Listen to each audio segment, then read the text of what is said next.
আচ্ছা, আমার প্রিয় ভ্যান চালক ড্রাইভার, আপনারা এই সমাজের এই এলাকার অর্থনৈতিক উন্নয়নে ব্যাপক কাজ করেন।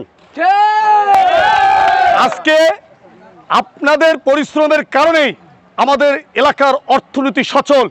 আমাদের এলাকার শিক্ষার্থী থেকে শুরু করে যারা অসুস্থ রোগী তাদেরকে আপনারা পরিবহন করেন। আমি মনে করি আমাদের এই বাংলাদেশের প্রতিটি জায়গায় ভ্যান চালক, ইজি বাইক চালকদের অবদান 100%।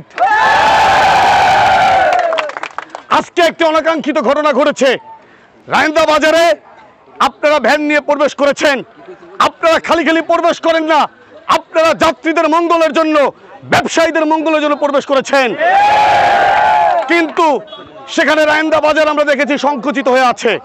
সেখানে অনেক সময় আমরা দেখি মালামাল রাস্তার উপরে থাকে, যে বিষয়টি আমাদের উপজেলা নির্বাহী অফিসার এবং বাজার কমিটির সেক্রেটারি রয়েছেন এবং আমাদের এখানে আলামিন মোল্লা ভাই রয়েছেন, আমার মামাও রয়েছেন, তারা একসাথে আজকে থেকে তারা সেই কাজগুলো করবেন যাতে করে বাজারে ভ্যান চালক, পথচারীরা ঠিক মতন যাতায়াত করতে পারে।